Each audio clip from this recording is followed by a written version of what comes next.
Hey, good afternoon to you. It is now 3:07 News Talk 105.9 WMAL, where we're making sense of the news.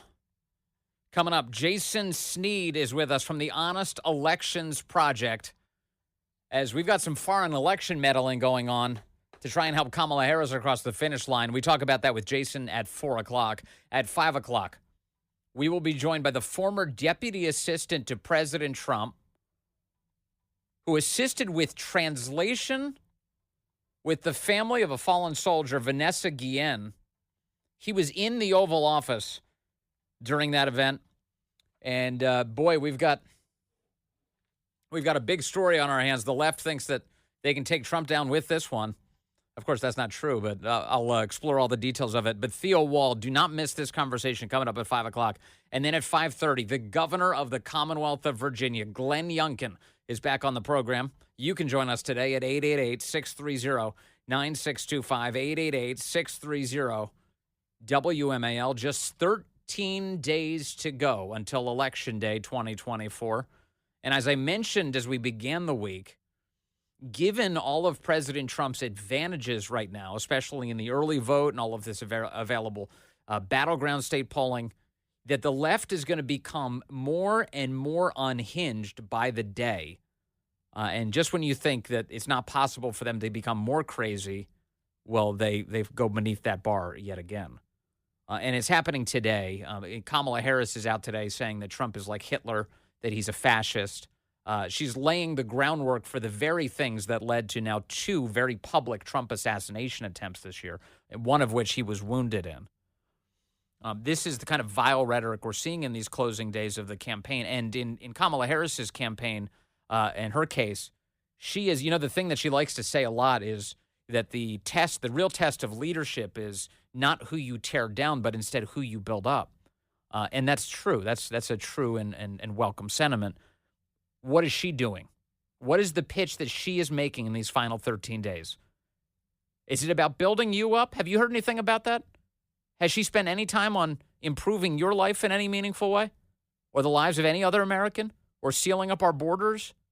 Has lifting up the American voter been a part of her pitch to you in any meaningful sense? No.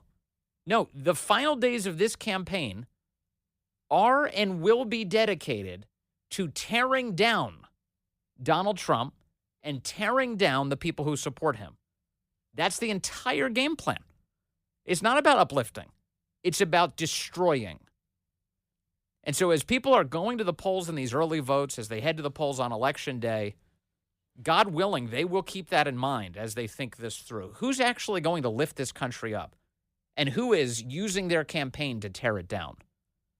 The answer to that question, that latter question, is Kamala Harris. She's tearing down. And it's really disgraceful what's happening here. A lot of this got kicked off yesterday, originally from an X post by a guy who is a correspondent for Politico. He's the lead White House bureau chief. He's also an MSNBC host. I wasn't aware that the lead White House correspondent for Politico also hosts a television show on the most left-wing network in America, but I guess Politico is okay with that. His name's Jonathan Lemire, and he tweeted the following. He wrote, "Trump volunteered to pay for the funeral of a murdered soldier, but when the bill came, he became angry. It doesn't cost $60,000 to bury an effing Mexican," end quote. He turned to his chief of staff, Mark Meadows, and issued an order. Don't pay it. Boy, that's a salacious claim. What? So Jonathan Lemire posted a link to a blog post at a website called The Atlantic, which was once, are they still a magazine? The kind of thing you'd read maybe if you went to the airport and you needed something to read to pass the time. And The Atlantic's editor-in-chief is a fellow called Jeffrey Goldberg. You may be familiar with his name because he was the guy who advanced the suckers and losers hoax back in the 2020 election and then promised on national television that support for his journalism, his reporting was coming at any moment, and it never came. It never came. And here he is yet again reprising his role now in the 2024 election with the following headline: Trump, I need the kind of generals that Hitler had. This is, how ridiculous can we possibly be? The top of the story, the most important thing they want to tell you, this lead, is about a fallen Army private called Vanessa Guillen. In April of 2020, they write, Vanessa Guillen, a 20-year-old Army private, was bludgeoned to death by a fellow soldier at Fort Hood in Texas. The killer, aided by his girlfriend, burned Guillen's body.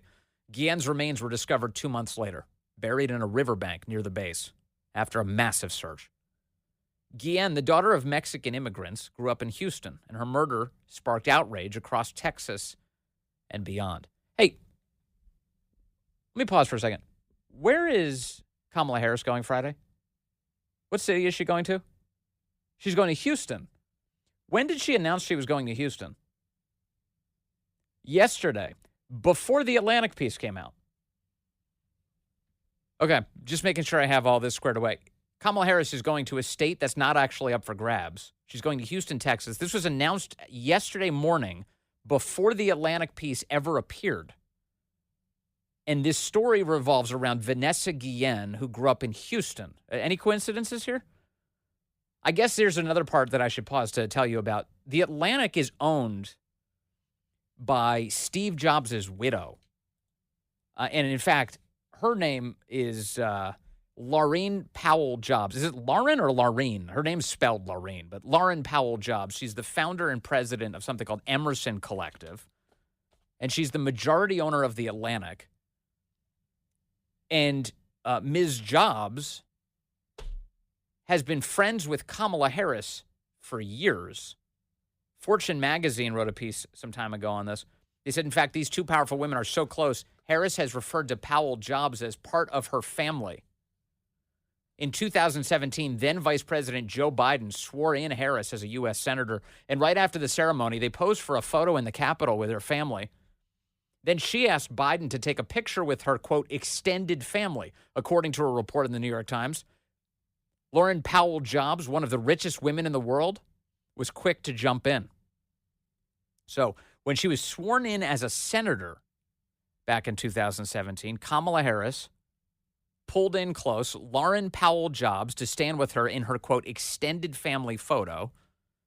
Mrs. Jobs is a massive donor to Kamala's campaign, and she owns The Atlantic, which is now running a story that I'll tell you in a minute as we go through the details has been thoroughly debunked by everyone who's involved.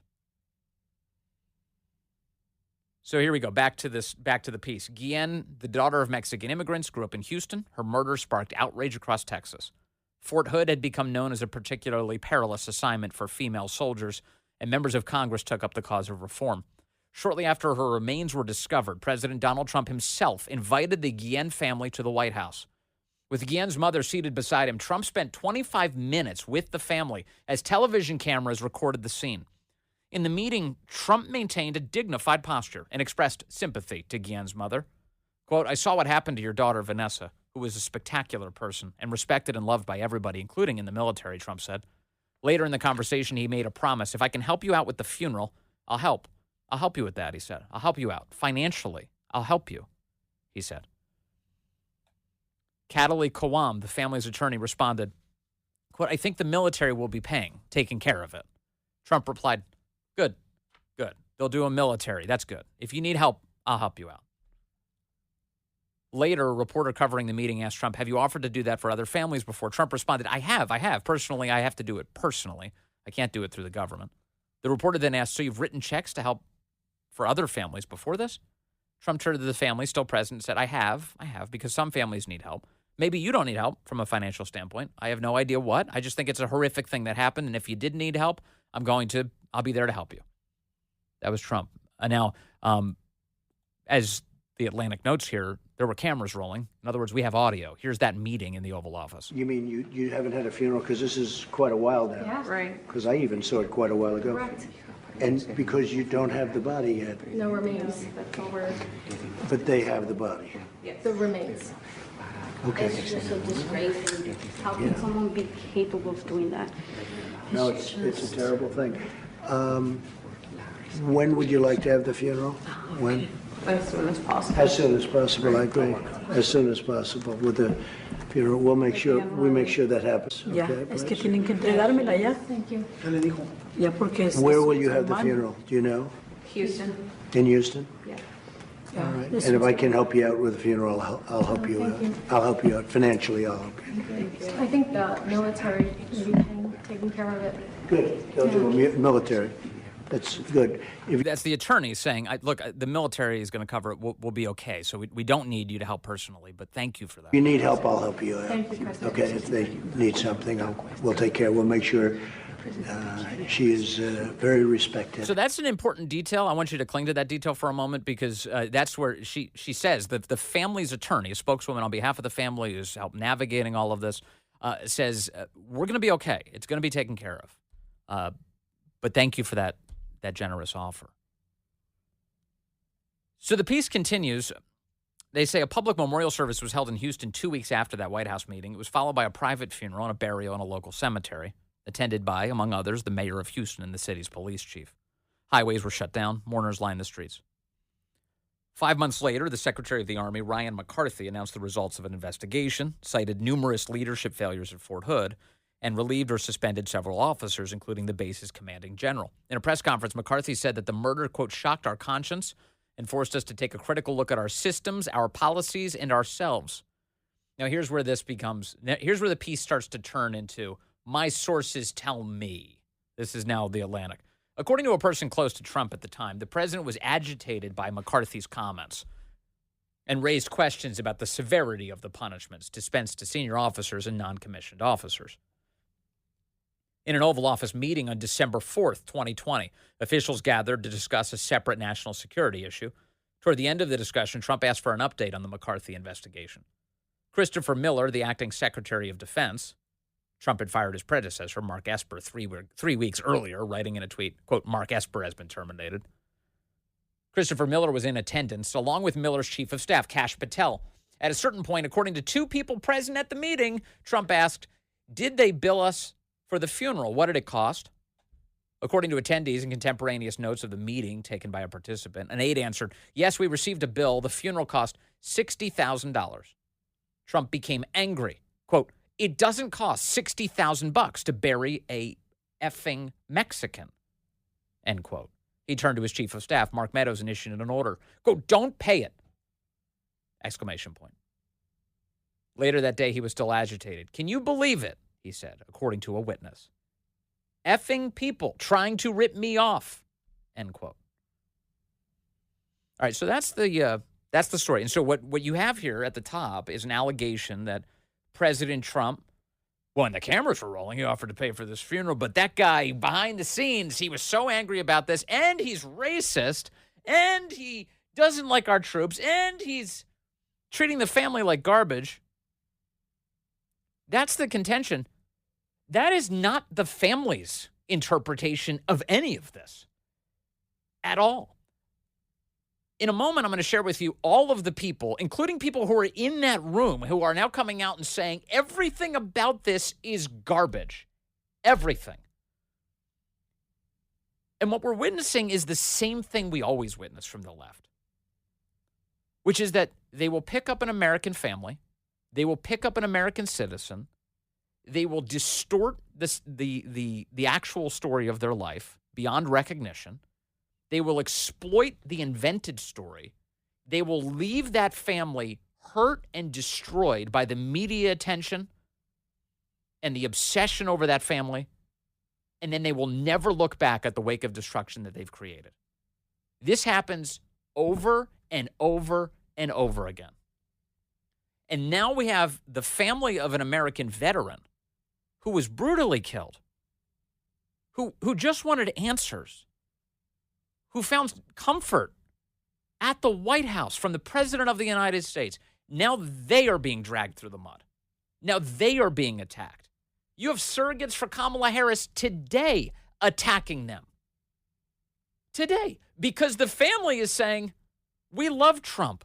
He did right by us. And everybody associated with this story is coming out and saying it's garbage. Absolute garbage. Let me share with you some of the people who are saying that.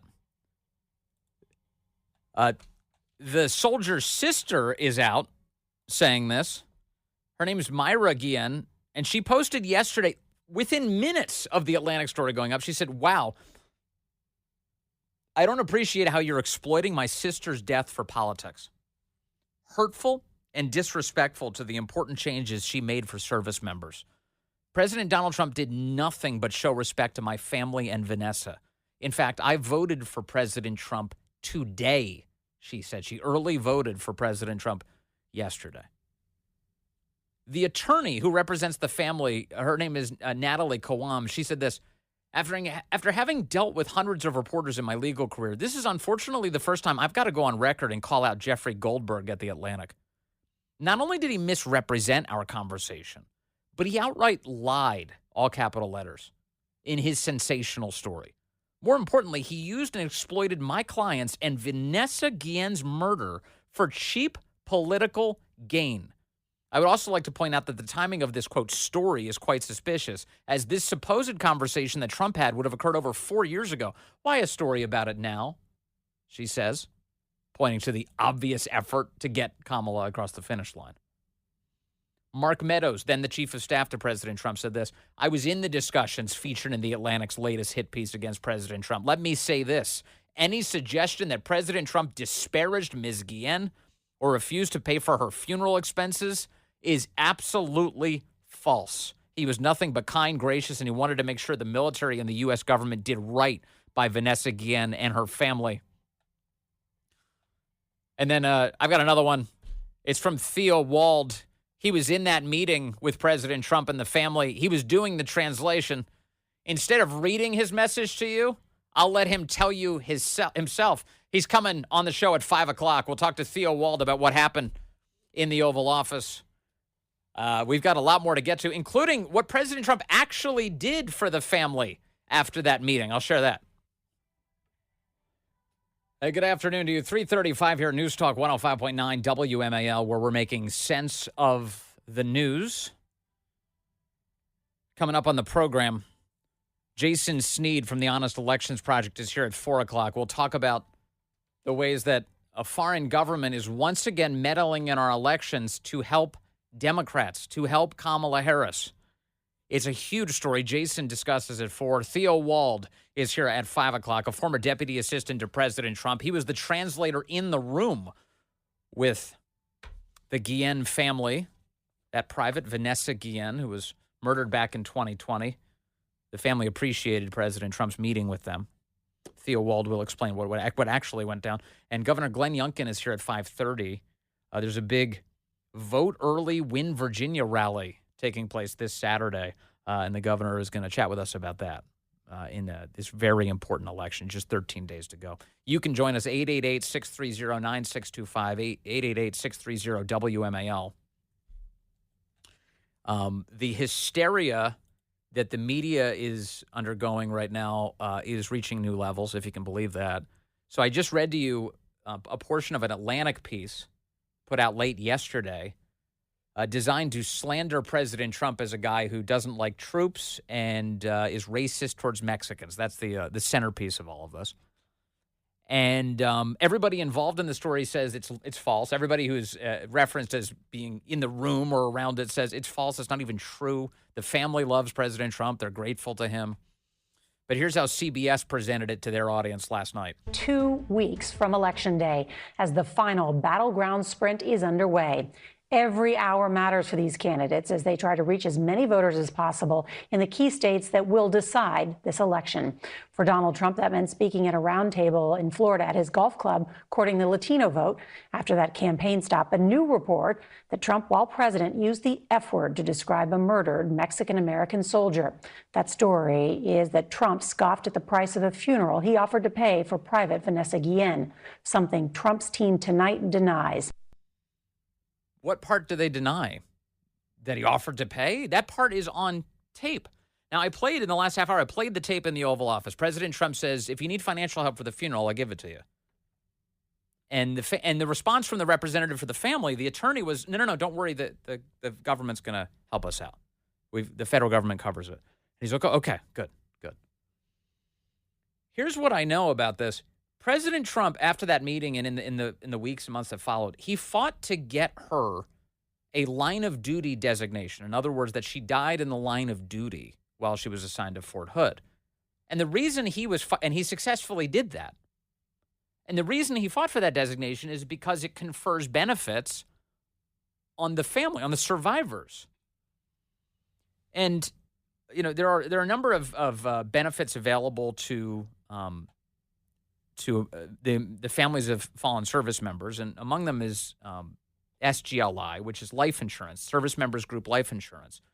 And I just looked up today just to check the numbers, and some of the coverage is upwards of $500,000. There's in other words, there's money, there's life insurance payments that are available. So if you die in the line of duty in the service, your designated beneficiary or your next of kin, if you don't designate a beneficiary, will receive that money.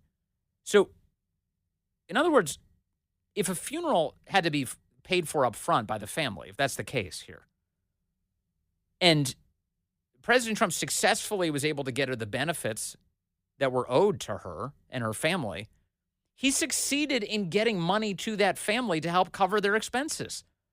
So this story is entirely about nothing. Everything about it is an insidious lie designed to merely slander him in these closing weeks of the election, which is as gross as it gets. And I'm telling you, it's the same thing over and over. They're using Vanessa Guillen's life and death. They're using the Guillen family. They're merely pretending to have an ounce of empathy for them. They do not. They're attempting to exploit them is definitely what they're doing. And after this election is over, regardless of the outcome, the left will dispense with them. They've elevated them to national attention. They've turned them into a political weapon in this campaign. They have once again resurfaced the memory of their fallen loved one and the circumstances of her death, forcing them to relive all of that. And then they're lying about the guy who actually was there to comfort them. That's what's happening. And you can pick any number of stories where this has occurred. I mean, look at. Remember what they did to Brett Kavanaugh? Remember what they did to Brett Kavanaugh? They brought out a mentally ill woman, Christine Blasey Ford. They put her on a national stage. They gave her a national profile. They used her. They exploited her. They abused her. And then they threw her to the street. Whatever happened to her? Whatever happened to her? For the rest of her life, she's going to be defined as the woman who got on a national stage and spread lies about Brett Kavanaugh. And it was the left who did that to her. It was the left who elevated her. That woman who clearly had mental distress. You and I watched it on television. You could see that she had some issues. She had multiple front doors on her home. She said she was scared of flying, yet she flew to the hearing. Come on. And in fact, if you really want to dig into that, you remember the details of that? Do you know how that story even became public? Those allegations?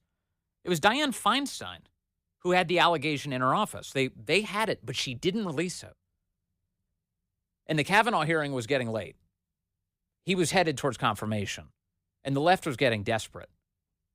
And there was a senator, another Democrat senator, not Feinstein, who found out that Feinstein had this allegation in her inbox. Now, Feinstein, with her limited mental capacity, didn't think that this passed the smell test. She didn't think Christine Blasey Ford's claims were credible enough to rise to the level of a public hearing where they would slander Brett Kavanaugh. She didn't, not at first. That's the reason the allegation didn't jump out right away. Do you know who pressured her to do that? Do you know which United States senator pressured Dianne Feinstein to release that? Kamala Harris. Kamala Harris. And now, once again, Kamala Harris, she's very interestingly headed to Houston, Texas this week. The home of this soldier, Guillen. The family about whom the left is lying about now, but they're using this family to try and attack Trump. And the publication that put it up was one of Kamala Harris's top donors. Who owns it? Lorraine Powell Jobs. who Kamala Harris says is a part of her, quote, extended family. She posed for photos with her when she became a United States Senator. This is who we're dealing with. This is who we're dealing with. And in a moment, I want to play some audio from Kamala Harris today, who is not lifting anybody up, but instead attempting to tear down her political opponent with another round of insidious, vile lies. And she's got a lot of water carriers running around for her in the media, but you're not going to find them on this show. That's for sure. Let me see. I've got Frank calling in from Annandale now on line 1. Hello, Frank. You're on the Vince Coglianese Show. Hey, Vince. I think it's pretty rich of the Atlantic to publish that piece. And if you think back to February of 2021, the Atlantic also published a piece that's the child sex trafficking was fake. You can look up that article too. And the other thing, what was the year on that? What was the year on that story? February 2021. Okay, child sex trafficking is fake, the Atlantic asserted. Okay. Yep. And the author of that is Caitlin Tiffany, for those who are interested. But the point I want to make and what I want to say is that Laurene Powell Jobs was friends and used Ghislaine Maxwell as an advisor. Ghislaine Maxwell's father, Robert Maxwell, was a publishing magnate in England and probably one of the richest men in the world in publishing. And so Ghislaine definitely knew the business of publishing, and Laurene Powell Jobs used her as an advisor. They had a good friendship, and there's pictures online. You can find them numerous places, and it's not one of those cases where Ghislaine Maxwell was like photobombing Elon Musk and things like that, and Elon's like, get away from me, It's just so rich of the Atlantic to do that. They also published pieces about, pushing the vaccine and all that other kind of stuff. It's just Atlantic is like a weapon system, basically, for information operations. I should also mention, as you're bringing this up, Jeffrey Goldberg, the editor-in-chief of The Atlantic, was one of the single biggest propagandists behind pushing us into the Iraq War. So in case you're wondering what his history of lies is, it's prolific. But on this point, this is a fascinating and important detail. So Ghislaine Maxwell, I'm just taking you at your word, Frank, that she's got this relationship. I just Googled a little bit of it. I'm looking at it. She's close to Laurene Powell Jobs, which reminds me, of course, that Jeffrey Epstein was very close with Bill Gates as well, and that served as one of the bases by which Melinda Gates says that she wanted to get divorced from him. She thought his relationship with Jeffrey Epstein was totally out of bounds. So that's interesting that they were so close to the head of Apple and the head of Microsoft. They have these huge relationships with Jeffrey Epstein and Ghislaine Maxwell. Yeah, and it's funny, too, because in that one interview Gates did with CBS, they asked him about that relationship, and Gates goes, well, he's dead now, so it doesn't matter. Yes, that's right. That's right. I remember that. It's unbelievable. Thank you, Frank. That's useful context. Thank you very much. Okay, no problem. Talk to you later. A good point by Frank calling in from Annandale. So that's where we are. Now, today, given all of that, I need to tell you one other thing. This Atlantic piece, the one that's defined by all of the lies that they tell up top, also makes a bunch of claims that the former White House Chief of Staff, John Kelly, is saying that Trump is interested in, they want you to come to the conclusion that Trump wants to be Hitler. This is how they're presenting it. So here, I'll let little George Stephanopoulos over at ABC do the presenting on this storyline the left is telling today. As we have some truly extraordinary breaking news this morning, Robin. Retired Marine General John Kelly. He was Trump's longest-serving chief of staff, and he is speaking out right now with things we have never heard before from someone who has served a president. He says Donald Trump fits the definition of a fascist. He says that Donald Trump praised Adolf Hitler, demeaned American war heroes, calls Donald Trump a man who would govern like a dictator if allowed. There's a lot here. One of them is, was Trump ever president of the United States before? Have we ever had an opportunity to witness what that would be like? Oh, yeah, we did. He had 4 years of that, and it was in a much better situation than we're in now. Much, much better. This is why people are voting for him. And this thing about fascism, what's the definition of fascism? Well, why don't we just ask a fascist? What did Mussolini say about this? What is fascism? Well, it's the merger of state and corporate power. What party represents that? Come on. Oh, yeah, Trump's a fascist. The reason you're seeing the antibodies of the establishment attacking Trump like he's a vile transplant into their system is because he's something different. He is something different. He rejects the establishment. And that is why we're seeing this. So here today, Kamala Harris, a vessel for the establishment's causes, steps outside of the vice president's residence, the Naval Observatory, to make this cartoonish statement today. So yesterday we learned that Donald Trump's former chief of staff, John Kelly, a retired four-star general, confirmed that while Donald Trump was president, he said he wanted generals like Adolf Hitler had. Donald Trump said that because he does not want a military that is loyal to the United States Constitution. He wants a military that is loyal to him. He wants a military who will be loyal to him personally, one that will obey his orders even when he tells them to break the law or abandon their oath to the Constitution of the United States. Before we get too far into this, let me just remind you, everything she's saying is a lie. It is a lie. What Trump expects is the same thing that you expect, which is that if you elect a president of the United States, that he, as the civilian leader of the military, will be treated as the civilian leader of the military.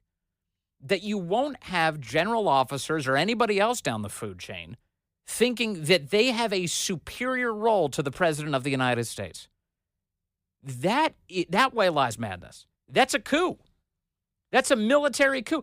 That is not the way this system is built. It is the voter who's in charge. It is you who are in charge. So when she gives this kind of address where she says, oh, Trump thinks that the members of the military are supposed to listen to the president of the United States, yes, they are. Yes, they are. That is a part of the constitutional oath of office that they take.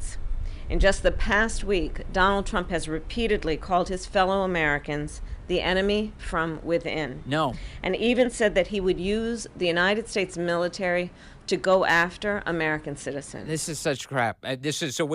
So she'll give you some examples in a moment that are all lies. But of course, the context by which normal people remember all of this is when Antifa is blasting through our cities. When you have an invasion pouring in across the border, the American people expect their government to do something about this. They don't want people dying in our streets. They don't want businesses being burned to the ground. They don't want police precincts being burned to the ground. They want order restored. President Trump is running a campaign on restoring order to the United States, not to wantonly slaughter American citizens as the way Kamala Harris presents it. How vile. And let's be clear about who he considers to be the enemy from within. Here we go. Anyone who refuses to bend a knee or dares to criticize him would qualify, in his mind, as the enemy within. The left censors Americans who attempt to criticize them. That's real. That's actually what's happening. Their political opponents by the hundreds have been imprisoned. Like judges, like journalists, like nonpartisan election officials. Do you hear what she's saying? She's saying that Trump is going to deploy the military against judges and election officials. It is deeply troubling and incredibly dangerous. Well, yeah, you just made it up, so it sounds dangerous, but it's a lie. Kamala continues. That Donald Trump would invoke Adolf Hitler, the man who is responsible for the deaths of 6 million We've reached the Hitler phase of Kamala's campaign. Jews and hundreds of thousands of Americans. All of this is further evidence for the American people of who Donald Trump really is. This is a window into who Donald Trump really is. You know, if she really thinks that Trump is Hitler, why does she stand on a debate stage with him? Why does she dignify him with a presidential debate, an exchange of ideas? Why does she do that? Why does she want another one if he's literally Hitler? What a buffoonish and dangerous campaign. And it is exactly that type of rhetoric that enables mentally ill people to take the next step, which is what we saw. Now, two, as far as we know, assassination attempts on President Trump that came very close, as they were repeating the same vile rhetoric that came out of the Biden-Harris administration. Things like democracy is on the ballot and that they can shoot President Trump as a result. 13 days to go. And the left is becoming as unhinged as we've ever seen them in this country. All right, Mark is calling in from Virginia Beach now. Mark, you're on the Vince Coglianese Show. Go ahead, sir. Good afternoon. Hey, Mark. You were 100% correct. You made your prediction. You made a prediction yesterday that Democrats were going to call Trump every name under the sun, correct? Yeah, that this is about to get very nasty given his advantage. Yep. And what did they do? Today, every name but a blessed child. Yeah. So there you have it. Yeah. Don't you love being right? Not this way. I don't love being right on stuff like this. It drives me crazy. It's just they're so predictable, Mark, that you can start calling the shots, like Babe Ruth pointing at the stands.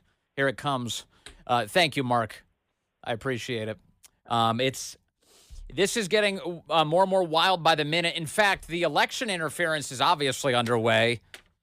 You've got members of a foreign government who've decided that they are going to campaign in America for Kamala Harris, and their interference goes further than that. Jason Sneed joins us next.